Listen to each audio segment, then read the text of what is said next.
Do financial advisors have some secret blood handshake that they'll all claim 8% returns, but then tell their clients they can only withdraw 4% in retirement? That's Mark in Minnesota's question today on Your Money, Your Wealth podcast number 459.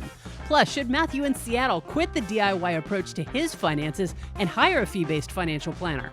What do Joe and Big Al think about Stephen in Connecticut's opposite of sequence of returns risk strategy for retirement withdrawals and bonuses? Can listener Joe have an active and comfortable retirement at age 62? Elle in Los Angeles needs some spitballing on contributing to traditional or Roth 401k, student loans, and the potential tax benefits for paying mother-in-law for babysitting. The fellows also answer some more last-minute year-end tax questions for George and for Chuck in Idaho.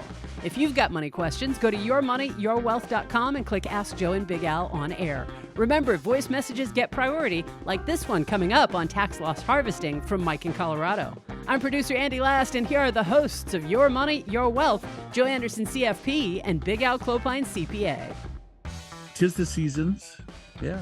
We're going to give some little holiday joy here by answering some of these questions, Big Al. Wow. It seems like we do that year round. Yeah. That's what I was going to say. Hello, Joe and Big Al. This is Mike from Steamboat Springs, Colorado. I drive a 2020 Toyota Sienna all-wheel drive minivan, which does really well in our snowy winter. I'm very fond of craft beers, and I'd like your wisdom, please. Now that the year end is near, what do you think about tax loss harvesting? I have a taxable bond mutual fund, which has a loss.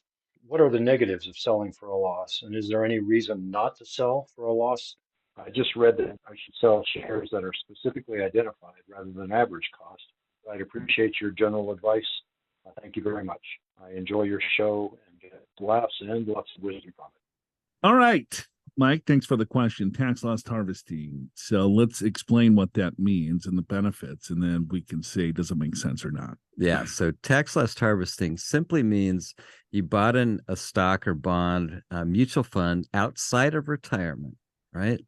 And you paid $10 per share. Now it's worth $8 a share. So it went down in value. Should you sell that stock? If you do sell the stock, you create a loss. You get a $2 loss per share. Let's put it into real numbers. Maybe you bought something for $50,000 and now it's worth $40,000. So if you sell it now, you have a $10,000 loss. And that loss can be used against any other capital gain, whether it's this year, or you can carry it forward to future years. So first of all, we're big believers in tax loss harvesting from a tax standpoint because you can offset other capital gains. So that's a good thing. On the other hand, you don't necessarily want to sell, lock in your loss and not get back in the market because then you're going to lock in your loss, right? You want to buy something similar so you're still in the market. So when the market recovers, you will get that money back, right? That's the whole point of investing. Investments go up and down. Yeah, good point. Because when someone hears tax loss harvesting, they're like, well, you want me to sell for a loss? This is counterintuitive. Well, I understand people sell for a loss when they get scared and they get out of the markets, but we're not telling you this is a tax strategy period. Right. So you sell XYZ stock, but you buy ABC stock, something similar. It can't be identical because then there's a wash sale rule. So the IRS understands, all right, if you sell, you get a capital loss. So you have to buy something maybe in the same asset class. If it's maybe the S&P 500, you want to buy a total U.S. stock or total world fund. So you're still in the markets, but it can't be identical. So you want to be careful there. If you sell Home Depot, maybe you buy Lowe's. You sell Coke, you buy Pepsi. Now you can, if you buy Lowe's, and you can sell Lowe's in 30 days and buy Home Depot again. As long as you wait 30 days, that's the wash sale rule. Yeah, you have 30 days to buy that same security back. Correct. So if you have a loss, yeah, absolutely take the loss. But don't go into cash, buy something similar. So your asset allocation is very similar to where it was before you sold that particular security. Yeah. And then as far as what kind of cost basis you use, mutual fund, most people use the average cost basis because it's simple. And that's what the brokerage company house will send to you as your average cost. You can use specific identification, which just means, okay, I bought... Take the ones with the lowest loss. Yeah, I bought 5,000 shares and I got 1,000 shares I bought at a high dollar amount. I want to sell those and then take a bigger loss. You can do that. That's just fine. But be aware, when it's a mutual fund, If you do that, now basically you've basically elected a specific identification through the life of that security. In other words, you can't go back to average cost. And so every single time you have a dividend, if you're reinvesting, that's like another stock purchase. So if you have a stock for 10 years with 4 dividends and capital gain dividends, so that's 5 times 10 years, you have 50 different purchases, even though you didn't really feel like you bought anything. Every time you got a dividend and it was reinvested, you have a new purchase that you have to account for. So the brokerage houses will send you all this information. I wouldn't do it myself. It seems like too much work to do anything other than average cost on a mutual fund. On a stock with stock certificates, right, and shares that you bought, it's much easier to do that. All right. Hope that helps, Mike. We got Matthew from Seattle writes in. Hey, Joe, now I've taken a DIY approach. DIY. Do it yourself. Okay, thanks. Approach to financial investment and retirement planning for more than 20 years. I've started considering a fee-based. I have started considering a fee-based planner as my wife and I hit a few life milestones. Looking for your input before dropping $6,000 to $10,000 annually. But first, the facts. Okay. So do it yourself. Yeah, or spend $6,000 to $10,000. Yeah, it should cost you. I mean, there should be value. There should be. I think that's if it's a cost, then don't do it. If there's value to enhance your overall situation, then maybe you might want to consider. Okay, so we could probably skip the other page and a half. Yeah, he's a DIYer. I can tell. He wrote like 18 pages. Can you? I want to save some cash. All right, my family and I. We live in the east suburbs of Seattle. A wife, 2 kids, 1 in college, 1 in high school, 1 yellow lab. I drive a BMW and my wife a Mercedes. Oh, very fancy. Yeah, I'll say. Fancy Nancy. I drink a IPA on the weekends. Okay. I drink a kind IPA. One? What's it? Is that one that's not too bitter? I guess so. Maybe so. That might work for Joe. I don't know. He's a little fancy. Yeah. My wife drinks anything within arm's reach. Oh boy. Okay. All right. Is she going to hear this? Our situation. I'm a spreadsheet junkie who actually enjoys learning more and more about personal finance and investing. I have worked in FANG companies for nearly 20 years. You know what FANG companies are? Yeah. Facebook, Apple, Netflix, Google. Okay. One of those 4. Wow. And Amazon. There's 2 A's there. Oh, yeah. Alphabet. There you go. Yeah, you're right. Well, Alphabet and Google are the same. Yeah, so that's why A is Amazon. That's why we have Andy here. I was hoping you wouldn't ask me about the second A. You were quick. Yeah, you're good. Which has been very rewarding financially. I'm 50. My wife's 49. I am well into the 37% tax bracket each year, and wife doesn't work. Our $2.5 million home is paid off. Our kids' college education more than covered. Healthy emergency fund. My compensation is nearly 75% RSUs, and I invest 25 to 30% of my annual income, split between my 401k, Roth IRA for my wife, and I, by the way, a little backdoor conversion. We got and throw a little bit in some brokerage accounts. We invest in my 401k, pre-tax Roth, and IRAs up to the federal limits. Most of our investments are in low-cost, age-based, broad market funds, ETFs, with 2 exceptions. I have $500,000 in a Fidelity actively managed account for tax loss harvesting, as well as $200,000 in T-bills for some short-term goals. The financial facts: net worth is about $6 million, cash $150K, bonds $200K, investments $3.4 million. Roth IRA, $225,000. 401k, $1.8, mainly pre-tax. Brokerage account, $1 million. What's investments? So the investments is those 4: Roth, 401k, brokerage, invested RSU, which, by the way, is restricted stock unit. So investments is 3.4, but then the Roth, the 401k, the brokerage, well, if you have the cash and bonds, the investments are, let's just call it $3.5 million, and the home is worth 2.5. Like bullet points. I don't know. Because it should be sub points. That would be helpful. It would be. I'm like, man, this guy's got $10 million. It just keeps adding up. And if we say this again in the next paragraph, get 20 million. All right, so he's got a $6 million net worth. We'll call it 3.5 liquid and 2.5 home. Okay. I began to consider a financial advisor over the past 2 years for a few reasons. First, Fidelity provides free financial advising for high net worth clients, but it's basic and a bit frustrating. Second, as compensation, wealth, dividends, and interest grow, I pay more attention to the tax efficiency. Okay. I wonder if a quality advisor can bring down my tax bill with things I have not thought about. Tax-exempt mutual funds instead of treasuries. Well, I think he thought of that because he put it in the paragraph. Right. Third, big tech is big stress. I am considering bringing in my target retirement date from 60 to 56. All right. After our youngest graduates college.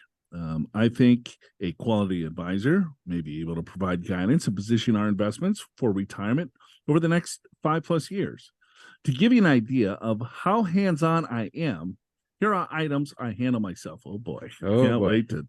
Oh, here are bullet points. Yeah, finally, we got bullet points. Thank you. Annual comp in federal tax planning, updated tax laws, additional Medicare calculations, quarterly estimated tax payments, RSU granting investing projections. Okay.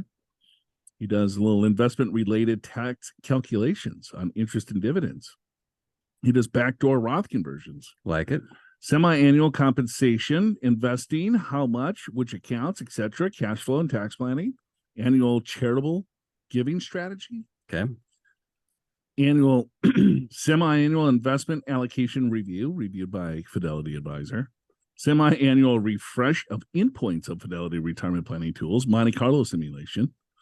So the guy does a ton. Yeah, he does. So he wants to know, should he pay 6 or 10,000 or nothing? Interested in your inputs on whether a financial planner will yield an ROI to offset the cost. I think, Matthew, yes, in my humble opinion, I believe that a really good financial advisor, and I'm very biased because I've been doing this for 25 years. I'm a certified financial planner, and we manage quite a few dollars. We have thousands of clients. Besides that, Okay. I think there's a lot of value that a really good advisor could provide Matthew. But I think it would drive Matthew absolutely crazy, and it would drive the really good advisor crazy. That's probably true. I would not want Matthew as a client. No offense, Matthew. Could you imagine? Because you'd show him some, and then he would be like, all right, wow. And then you would have to explain it over and over. Oh, where'd you get that calculation? Because I did the same calculation, and you're 40 cents different than mine. Yeah, the hardest financial plan that we do is an engineer that's already done it. And so we do the plan, here's the results, then they bring in their plan. Well, it's $1,000 off my plan in 25 years. What's the difference? Or they're the best, clients because they get that. All right, well, here, I've already back tested this. I already did this. All right, you do. All right, we're on the same page. All right, I fully trust you. Run with it. So it's either one or the other. I'm not sure where Matthew's at. But so if you take a look, he's got $3.5 million and he's in target date funds. Target date funds should be used for someone that has $200,000. Yeah, that doesn't know what they're doing. So right there, that's a red flag. Like, oh, there's an investment strategy that he could employ. Then he's looking at an active managed account for tax loss harvesting, but that's saying that those are worse because they lose more money. But I don't get what that. He's got the buzzwords. I can tell he's smart, but tax loss harvesting needs to be right. That's not active. That's just positioning the account from a tax perspective to benefit your tax situation long term. Yeah, and the best way to do that is you have multiple accounts. Maybe you have small companies, mid-sized companies, international, because they go up and down at different times. That's the value of tax loss harvesting. Selling the ones that are down, buying something similar so you're still in the market, not just with one fund. Here's how I would answer this question. I'm not sure whether you're going to find a financial advisor worth $6,000 to $10,000. However, I would. You can find an advisor worth $100,000. I guarantee I'm worth more than $100,000 for this guy. Let me finish. But that being said, I would still, if I were him, I would still hire an advisor to make sure I'm on track, right? Because he's got the Fidelity guy, but it's frustrating because I guarantee the Fidelity guy is just kind of a standard rep at Fidelity. Yeah, and it's a free service, right? So he gets what he pays for. Yeah. So based upon, He's got a Mercedes and a BMW.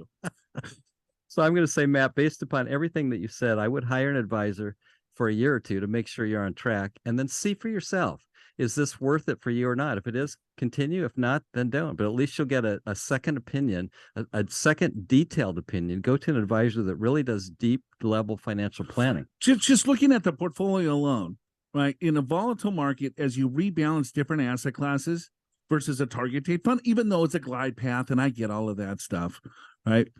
You can buy very low cost funds. And if you have, and I'm not saying the advisor, you should hire an advisor for the investment prowess by any stretch of the imagination. I think you look at the overall strategy, and then how does the investment piece fit into it? Is it optimized to your specific financial goals? A target date fund doesn't know what Matthew's goals are. So I don't know. Yep. I kind of just ranted there a little bit. So yeah, I wouldn't hire you. I think he's doing great. Congratulations, Matthew. If you want a job, go to our website. Hey guys, got a question, or more of an observation that I've concluded over my years of building up my retirement in listening to oldies of financial podcasts. Oodles. Oodles. Is that oodles or oldies? It's oodles, I think. When looking for a financial advisor, they all tell you how great their services, funds, knowledge is, and always show you the returns they have been able to achieve for their clients. Mark, if someone is showing you that garbage, then don't hire them. Yeah. You're not hiring an advisor for their picking a mutual fund prowess. Because you can always backdate a portfolio to show you awesome returns. Whatever date you want to. Sure. You pick whatever funds. However, I was just ranting and raving about my ability to do such things. Well, he said all tell their great service. I don't think we talk about, actually, we don't even do any of this. We tell people how to retire successfully, and then they can decide to do it on their own or hire us. Yeah, we need to educate them to say, what is your strategy? What is your plan right now? Yeah. Okay, and then here's a better plan or better strategy, or here's my opinion. Here's what we see to make your situation better.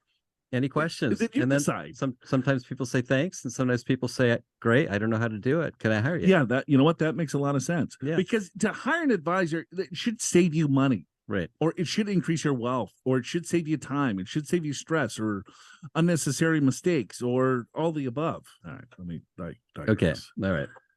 Okay. So all these guys are bragging about their knowledge and show returns and able to achieve for their clients. I can just about guarantee that not one single one of these advisors are stating that their returns are going to be 4%. They all tout 8, 9, 10, or even better. But when you want to start taking your money out, now they tell you, you better not take more than 4. Exclamation point. Okay. Why would that be?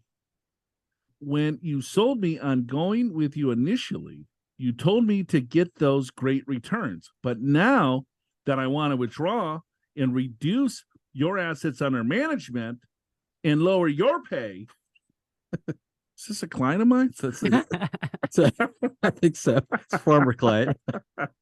I fired me years ago. I remember Mark from Minnesota. Yeah, right. And lower your pay. You all of a sudden cannot get a greater return than 4%? Wow, this guy's feisty. He is. I like it. Not a huge fan of Dave Ramsey, but he is not benefiting from singing the same narrative. But he's not benefiting from singing the same narrative as all the other financial advisors that manage assets, and recommends a much higher withdrawal based on his history averages. It makes total sense that advisors would not want you to drain down your money and just live out the earnings. That way, they never lose a dime of their book. Is there a secret blood handshake that advisors will all stick to the same narrative, or you will be kicked out of the club? Oh my God. Remember the time we did the blood handshake? Yes, we did. Yeah, that was years ago. Yeah. Mark, freezing in Minnesota. Drive a Tacoma, 4-wheel drive, obviously. Drink Diet Mountain Dew. Enjoy your podcast. Yeah, I knew he's from Minnesota. Anyone that drinks Diet Mountain Dew. Yeah, that has been a thing lately. Apparently, Dave Ramsey has been claiming that you can take 8% per year out of your portfolio, no problem whatsoever. We got another email about that from our buddy Steve in Las Vegas, who always writes looking like he's doing a deposition. Yes. That's because Dave Ramsey says you can get 12% on growth mutual funds. He said that forever. Okay. And you can sometimes. Mark, we answered this question earlier today too. Yep. That the 4% rule, again, is a rule of thumb. It's not like, all right, well, you're going to take 4% out every single year. Some years take 10% out. Some years you probably can only take 1% out. It really depends on your goals and what you're trying to accomplish and everything else in between. So, but yes, there is a blood handshake. We don't want to lose any of our book. And damn you for letting the cat out of the bag. Exposed. So let me say it this way: 8, 9, 10%. Yeah, those are rates of return that you can earn if you're 100% in the market, stocks, which when you're in retirement, distributing money, you don't necessarily want to be 100% in the market. You want to have a globally diversified, low-cost, balanced portfolio, which probably will earn 6 or 7%, let's just say, okay? 2% outpace inflation and tax, and then take 4% for your living. That's exactly right. So do that math, right? You take out 4%, you save in 2%. So next year, your 4% is a higher number. So you're keeping up with inflation. You're not losing purchasing power.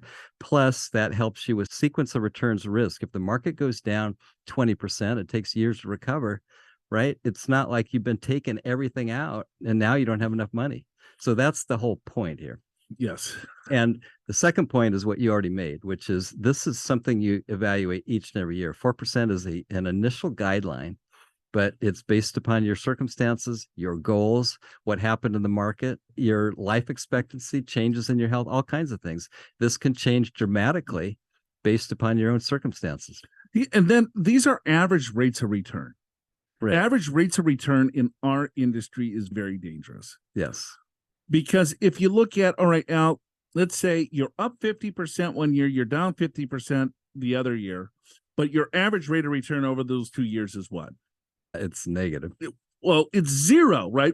50 and 50 is zero. If you look at a simple average. Oh, I thought you were going another direction. Okay. Yes. However, if you look at what your actual rate of return would be is negative. Let me explain it this way, and then we'll take a break. Okay. Is that if I have $100,000 and I lose 50%, and so now I have $50,000. Sure. But the next year I gain 50%. So if I lose 50% and gain 50%, that would net out to zero. Yeah. Negative 50. Andy, are you with me? I'm with you. All right. It seems that way.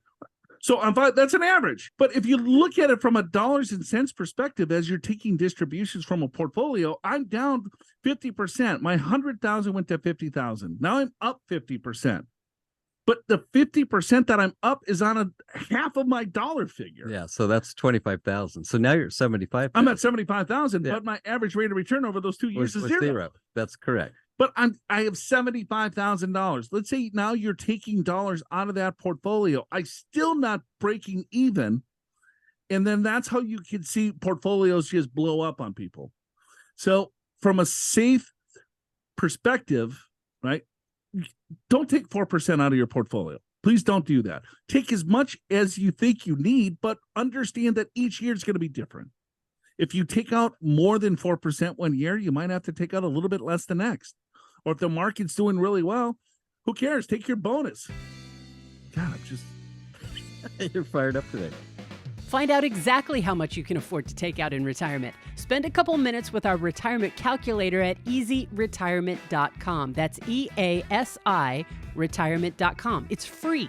Joe and Big Al just did a whole episode of Your Money, Your Wealth TV on the EASIRetirement.com calculator. So click the link in the description of today's episode in your favorite podcast app to go to the show notes and see how it works. Then give it a spin. Go to EASIRetirement.com, create an account, plug in your income, savings, and expenses, and see what you you need to do to avoid running out of money in retirement. EASI stands for Education, Assessment, Strategy, Implementation. YMYW provides the education. The calculator helps you assess your financial wellness and map out your strategy.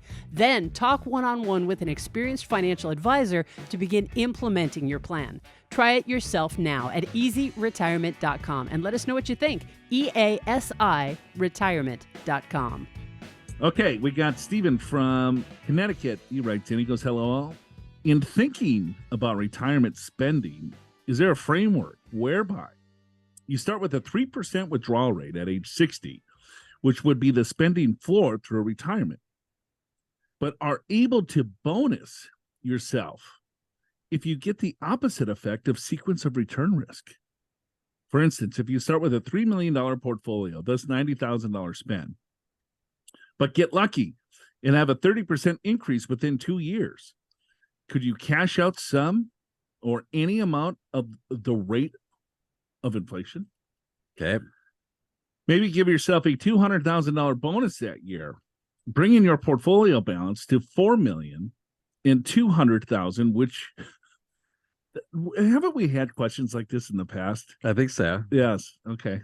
I like where his head's at. Yeah, so me too. it's like, all right, we got a $4 million balance now and $200,000 with which to live it up in the short term. So he wants to just go crazy, go to Vegas.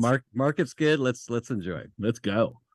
Any guidelines on how much of a bonus would be too much? So then there's a follow-up. I have to read this whole thing again. He sent a second email that's got more details. Yes. Oh boy. Well, the first paragraph is the same thing. So the additional details, the second paragraph. Please assume. Go to that part. So he's really thinking about his bonus. Yeah. He would like send, and then he's like, you know what? Oh, I really need to know. We all precise answer to this. Let me give you more information. During our careers, we all get excited about bonuses. So he wants to continue that feeling. I like it. He goes, hey, Andy, I wanted to provide a few more from my original message. I'm thinking about retire. Okay. That's the reason. That part's, yeah. Okay, blah, blah, blah. Additional details. So why did you print this? Because I just realized that whole part was literally a reprint until you get to additional details. She's trying to goof you up. Got it. Okay. Oh, yeah, that's it. Here's the additional details. Like he needs the help with that, Al. Yeah, good point. Please assume that Social Security and rental property income will meet my bare bones needs in retirement. Food on the table, roof overhead. The $3 million example would be additional spending money. And as such, a variable withdrawal rate would be fine. The $3 million would be a combination of 401k pre-tax, Roth, and brokerage dollars. Assume $2,500,000 and $500,000 respectively. Car, 2020 Nissan Altima. Why 2024? They're on the lot early. Volkswagen Atlas Cross Sport. Are we in 2024 already? We're close. Oh, you got to get those VWs. Yeah, they come out early. Come out, you got to get them. He likes a little New England IPA. Oh, Paper Plane. He's got a couple pets. He used to have a wonderful Shih Tzu and a pain in the ass cat. R.I.P. both. We love them dearly. Thanks, Steve. All right, so he wants the bonus. He's got a floor. Yeah. He's got a little real estate income. So sure. $3 million. Can we go 3% withdrawal rate, and then you maybe just keep it there, big and then move in the market. Take bonuses when you have good markets. Makes sense. Yeah, I'm okay with that. I mean, especially because he's got his essentials covered with his other income. So here's the deal with the percent rule. The distribution rates. Yeah. It's a rule of thumb, and it should be used to see if you're close to have enough accumulated dollars to provide you a retirement income that's in the ballpark. Yeah. So it's not gospel. That's what you're saying. So once you retire, we don't want you all to start, Big Al said take 4% out of the portfolio. So I'm going to take 4% out of the portfolio every year. No, you don't want to do that. Each year is going to be a little bit different. Yeah. And the point is, you're right. That's what do you have enough? I mean, that's kind of a back of the envelope to have enough.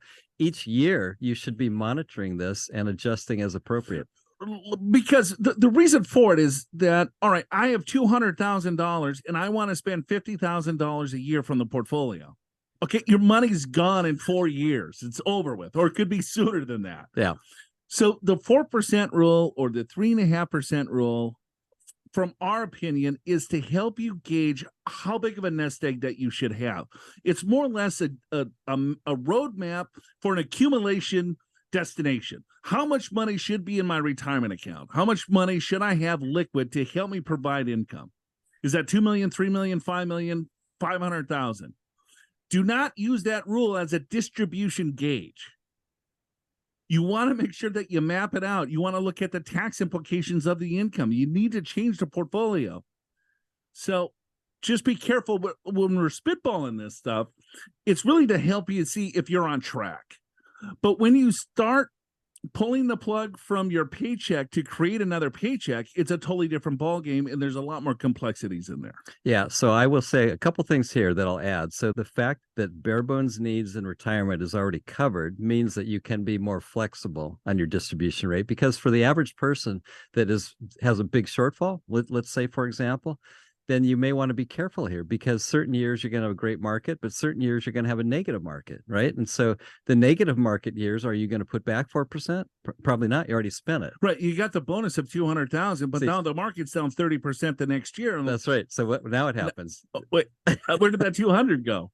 If I had the 200,000, so yeah, you could ebb and flow this thing. If you want to take more dollars out, for sure, take more dollars out, especially if you're bare bonesing this thing. Yeah, but I think the key is just what you said. It's something that you monitor over time, and you make changes and adjustments as appropriate, yearly or even more than yearly, depending upon your situation. Hello, Big Joe. Now, my name is Joe, and I work at a printing shop earning $150,000 a year. I'm 61 years old, recovering from a stroke. Ooh, sorry to hear that, Joe. Luckily for me, I made 100% recovery. My goal is to retire at 62, and my drink of choice is aged bourbon. I do not have any company-sponsored IRA plans, but I have a self-directed IRA of $320,000 of cash in one rental home valued at $270,000 that produces $20,000 of net income a year. If I use the income from my rental home and my Social Security, can I retire at age 62? I do not have a lot of expenses. My home is paid off. However, I do have to pay $10,000 a year in property taxes, $1,500 in home insurance, and my car is very old, and I'll need a new one soon. I'll also need to buy health insurance. Wait, sounds like it, Joe. No. It's not looking good. Like, I would agree. And by the way, then I have to pay alimony of another $50,000. And that was that. Okay. I am an active adult. I love to golf, ski, bicycle, hike, and bowl. Go on 2 big vacations a year and several 3-day weekends golfing. Okay. I like it. Yeah. Love the lifestyle. Little 3-day weekends golfing, biking, hiking. Little different parts of the country. Yeah. My goal when I retire is to visit all the national parks and remain active and engaged in life. Can I retire at 62 comfortably and stay active? That sounds like a pretty expensive lifestyle, Joe. Okay, let's break down the math. I mean, you first of all, you didn't tell us what you're spending, nor did you tell us what Social Security is. So we're going to make both those up. So we'll start with what you did tell us: $20,000 of rental income, and you got $320,000 of cash, which needs to be invested. But let's just say the $300,000 at 62. I'll give you the benefit of the doubt. We'll do a 4% distribution rate, so that's $12,000. So we're at $32,000 so far before Social Security. Let's just say that's $25,000. I don't know, but at 62, that might be a reasonable estimate. 67 grand. So call it 70,000 of income, maybe, right? And what are you spending? Well, let's see. You're making 150 right now, and I would say because there's not a huge amount of money in a self-directed IRA, which is only what, $7,500 per year over 50, probably you're spending about 100K. Would be my guess, Joe. So it looks a bit short here. Yeah. Well, the self-directed IRA, he's got $320,000 of cash in one rental home. Is the rental home inside the self-directed IRA? That's how I read that. Oh, yeah. Well, I have a self-directed IRA with $320 cash and one rental home. Yeah, so it sounds like they're both in the IRA. I would agree with that, but it's still the same computation. Oh, sure. Yeah. 20,000. He's got 600 grand. Yeah. Plus 4% of the 300. So I think he's probably got 65 or 70,000 of income, probably spends around 100. Because he's got 320,000 plus 270. That's all he's got. I know, but I'm taking the 20,000. I'm taking it face value that. Oh, rental. Sorry, 4% on 320 plus 20. Yeah, that's what I'm doing. Got it. So that's about, I got 32,000. I added 25,000 for Social Security. Yep. 62 roughly. Okay. We'll call it that. So 67 grand. His spending, we don't know, but if you're making 150,000 annually, you're probably spending most of it. Mm-hmm. If you want to live the same lifestyle, I'm guessing you're spending at least 100,000. Yeah. Well, I don't know if I'm golfing and I go on And now big vacations. Now you're spending more, right? Right. So I think Golf isn't cheap. No, well, it can be if you go to municipal courses and stuff. Yeah.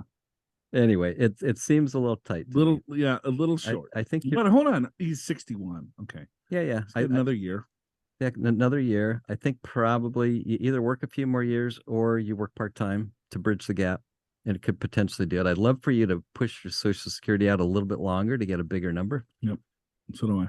Or 150,000, that's a good income. it is. And when you make $150,000, you saved 300,000 plus the rental, saved 600,000. That's a good number. But to make 150, it's not like he's been saving like 50% of his income. Correct. Or 20% or even 10%.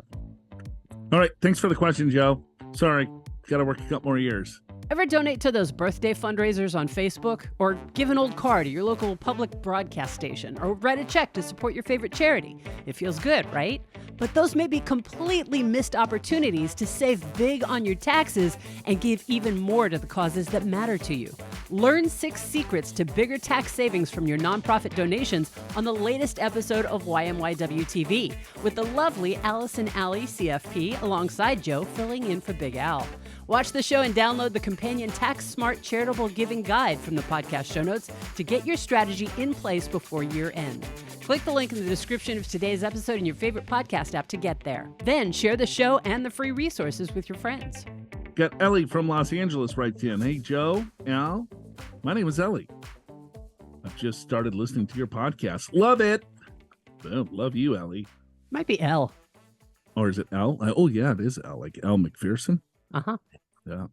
I have a few questions I'd like to ask for your insight. I'm 32 years old and have recently begun my new career. My husband and I previously underwent a long stint of postgraduate training with low income, but we are now anticipating a high income next year, around 700,000. Wow, that's a lot. We also welcomed a baby this year and are aiming to save for a house in a high cost of living area within the next 2 years. Oh, highbrow. They're making some cash, got the baby. It's time to step it up. Yeah. Beverly Hills. Let's Here we go. Let's get the house. Let's get the car. Question 1. What do you think? Brentwood? Beverly Hills? I'm going to say Santa Monica. Santa Monica. All right. Should we prioritize contributions to our pre-tax 401k or allocate them to Roth 401k? You're making $700,000 a year, 32 years old. I know what I would do, and I know what Al would do, and it's the opposite. What would you do? I would go Roth. 100%? 100%. I actually might go 50-50. I mean, in the past, I would have said 100% regular 401k to get the tax deduction because you're in a huge tax bracket. But I'm suspecting, L or Ellie, you're going to be in a high tax bracket forever based upon what you've just told us at age 32, husband and wife making 700,000. So I think maybe I would want to have some of both. They've been grinding at school. Yeah, sure. And then it's like, okay, now we're making income. 32 years old, making 700,000 combined. So it's a life changer. And so rarely do you see someone, let's just cut that in half, 350 a piece at 32. Yeah, it's unheard of. So now when she's 42, like my age. Well, that's a stretch. Yeah. She's following my path here. Yes. So you could double that. So they're always going to be in high tax brackets. Yes, agreed. And 32, I would compound tax-free all day, every day. I know you would. So I'd go 50-50. All right. Question 2.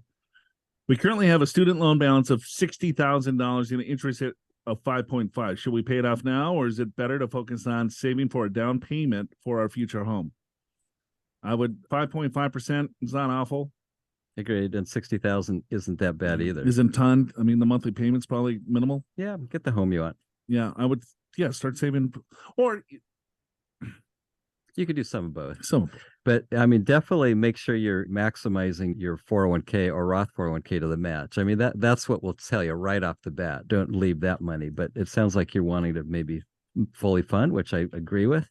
And then as far as paying off the student loan or home, it's like, well, how much do you need to save for the home? Maybe you come up with a plan. Maybe you do some of both. Yeah. I might be inclined to save for the home because I've got a new baby. That's my priority.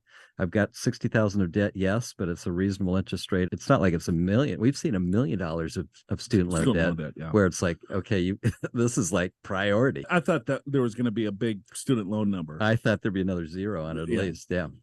We have our mother-in-law. I wonder if it's her mother or his mother. It's now a joint. Our mother-in-law taking care of our baby full time. Yeah. Is there any way to pay her and have tax benefits for us? For example, providing her a 1099 form, allowing us to deduct her salary for tax purposes. The answer is no. The reason is because to get a tax deduction, you need a business, right? She could be in the business of employing mother-in-laws. You got to have a profit motive. I mean, there is the child care credit, maybe something there, but no, I think this is not a way to go. Pay self-employment, pay Social Security taxes and all that. No, I think that's not the right path there. All right, Al, congratulations on the new baby. Great story. The new house coming up. And I'm guessing maybe Brentwood. You think? Yeah, could be. We'd like to know. Let us know. All right, we got George. Just George. Just George. Just curious, George. Love your show. The question needs your help. All right. If I convert $50,000 to a Roth IRA on 12/10/23, may I pay the taxes of $11,000 in March 2024 when I file my 1040 form without penalty? Or I have to pay the estimated taxes by January 15, 2024. I'd be very grateful if you could help me at your earliest convenience or before 12/20. Very much appreciated. All right, George. What's the answer there, Big Al? Well, George, first of all, we're going to get right on it because it's time sensitive. So the answer is maybe, which is a terrible answer, but let me explain. So there's two ways to avoid penalty when you owe extra taxes in any given tax year. As long as you're any combination of your withholding from your job and or estimated payments, as long as that equals 100% of last year's tax, doesn't really matter what the extra tax you owe, there's no penalty. You pay it with the return. Now, there is a caveat. It's 110% of last year's tax if your income's over 150,000 for the prior year. But anyway, so that's one way to avoid penalty. Another way to avoid penalty is if you pay in 90% of this year's tax quarterly. So in other words, in that particular case, you're supposed to pay 1/4 of this tax each quarter. Now, of course, since you did the Roth conversion late in the year, you actually would only theoretically have to make an estimated payment on January 15th if you didn't qualify with your other withholding for the 90% rule or the 100% rule. It's very hard to explain. I almost have to diagram it, but there's two ways to avoid penalty. And so without knowing your situation, I don't know whether you're going to be penalty free or not. I would just pay the estimate January 15th. To be safe. Call it good. All right. Yeah. Thanks, George. Hopefully we got you in time. Let's see if we can get Chuck from Indiana. I recently sold from a fund I've had since 2014, so my wife could have her Tesla. Oh, Chuck. Okay. Vanguard asked if I wanted first in, first out to minimize taxes. I choose to minimize taxes and received a report 2 pages long of all kinds of transactions. How does this work? Thanks. Enjoy the show. So he's looking at basis again with his brokerage account at Vanguard. Yeah, it's a similar question to what we just had, which is when you sell. Well, I think the whole cost basis reporting changed about 5 or 6 years ago. Yeah, actually longer than that. I think it was 2012 where the brokerage houses started giving you your cost basis. Wow. So basically what the brokerage companies do is they give you an average cost. generally, whether it's a stock or a mutual fund. Because if you way. bought it, let's say if you've held that for years and it has dividends, so each dividend, like you said, is reinvested back into the fund, you're buying more shares, so you have a different cost on that share because it's a different point in time. Yeah, so think of it this way. So you had a $200 dividend, and if you want to reinvest it, it's as if you got the cash, $200 in your hand, and you bought $200 worth of shares. That's a transaction. So that's a purchase, right? So if you want to do anything other than average cost, and there's a couple choices: specific identification, which we just talked about, which is when you sell, you identify which shares you want to count as the sales shares, or you can do something called first in, first out, which means the oldest shares that you bought are the first ones you sell. So if you want to do that, like, I don't know, you bought 10,000 shares and now you got 12,000 shares because of reinvested dividends, and you sold 2,000 shares. Then you get this 2-page report from the brokerage house of all these transactions. And so you just have to take the first 2,000 shares, starting with day number 1, and until you get to 2,000, you probably have to split one because you're not going to hit 2,000 exactly.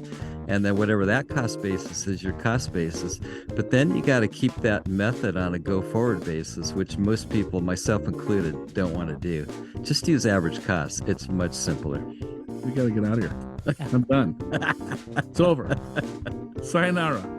All right, that's it for us. Thank you, folks. Show's called Your Money, Your Wealth. Steamboat Springs, Oodles, the paper plane, Joe the hypochondriac and his mom, and sexy Teslas in the derails at the end of the episode, so stick around. Hey, you want to do something nice for us before the year is over? Here is our Christmas list. Number 1, tell your friends about the show and the financial resources. Number 2, subscribe or follow Your Money, Your Wealth wherever you get your podcasts, and don't forget YouTube as well. It's all free. You don't have to pay for any YMYW content. Number 3, review and rate us, honestly, mind you, in Apple Podcasts and any other podcast app that accepts them. All 3 of these things help the show and me immensely, so thank you and Merry Christmas. Your Money, Your Wealth is presented by Pure Financial Advisors. Click the Get an Assessment button in the podcast show notes at yourmoneyyourwealth.com or call 888-994-6257 and give yourself the gift of a free financial assessment. You can do it in person at one of our many offices around the country or online at a date and time convenient for you, no matter where you are. Chances are one of the experienced financial professionals on Joe and Big Al's team at Pure will be able to identify strategies that'll help you create a more successful retirement. Pure Financial Advisors is a registered investment advisor. This show does not intend to provide personalized investment advice through this broadcast and does not represent that the securities or services discussed are suitable for any investor. Investors are advised not to rely on any information contained in the broadcast in the process of making a full and informed investment decision. Steamboat Springs, Colorado. Yeah, have you been? No. I have. I've been in the summer, not the winter. You've been to Steamboat Springs? I have. What's it like? It's beautiful. I mean, it's a town with a river kind of flowing through it, and then mountains on both sides. Ski resorts, if you go in the winter. I was there in the summer, camping, actually. Wow, camping. Back in the days when I used to camp. Sure. So that would have been my 30s, a couple years ago. In listening to oldies of financial podcasts. Oodles. Oodles. Is that oodles or oldies? It's oodles, I think. Is that how you spell it? I don't know.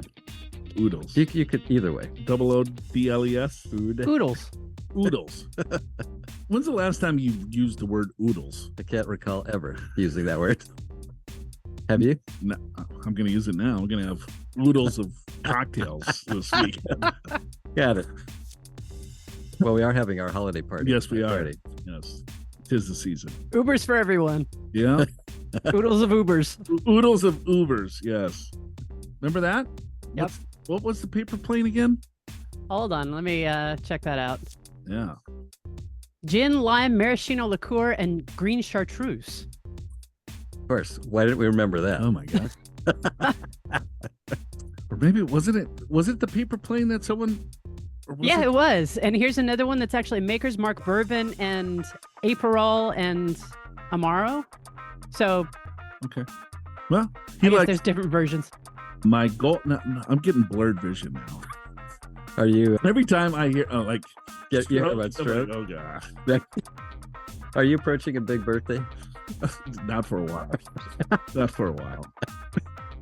Oh, so my mother, she used to work for Hennepin County in Minneapolis, Okay. and it was for fraudulent, like Medicare type claims Oh, or insurance claims. so she would read them and go denied. Well, no, she would dictate them. Is that the right word? Dictation of. Was she transcribing the dictation? Yes. Transcribing. Transcribing. Okay. So the investigators would go out and they Yeah. would talk in the walkie-talkies. Yeah. And this is a long time ago. This is without the technology today. Yeah. So she's typing this stuff out, and this guy would Yeah. have said he had this going on with him, and then my leg went numb, and then this is what. But then the investigator saw the guy mowing his lawn, right, cutting down a tree. Got it. But as she's typing this up, she's like, "Oh, my leg's getting numb." And so I think I inherited that from my mother. Got it. Okay. So Sympathetic hypochondria. yes, I'm very hypochondriac. I'm just- very whatever. I'll just tell you, you're not having a stroke. Thank you. Okay, I'm sorry, Joe. No, we're not saying No. And Joe, you 100% recovery. Good for you. All right, Tesla. What kind of Tesla do you think you got? Let's see. You got a Tesla. I did. I got the 3. I got the little one because I like sedans. I don't want a big car. But let's see for the wife. Tesla. Well, they're I- aren't they all roughly the same size? No, I mean the Model X is a giant one, right? There's a truck too, isn't there? Well, there is now, yeah. The Model Y is kind of like an SUV. The Model 3, which I have, is a sedan. The Model S is a sports car, which is sleeker and wider and cooler. And yeah, you're right. Now there's a Tesla truck.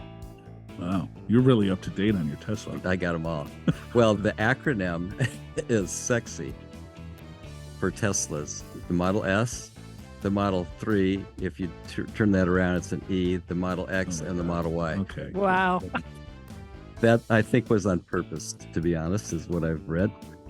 So I don't even know how you know that, but Because I'm a Tesla. Because he owner. follows Elon Musk like to the second. Because I own a Tesla. so you just read all about it. You go to Tesla parties, Well, you know how. and then you Well- wave at everyone that else drives a Tesla. You're like, "Hey, what's up?" Yeah, I do. And I do, and I roll down the window. Oh. Hey, man, when did you get your Tesla? Is that the S? Is that the E? Is it the X? The Y?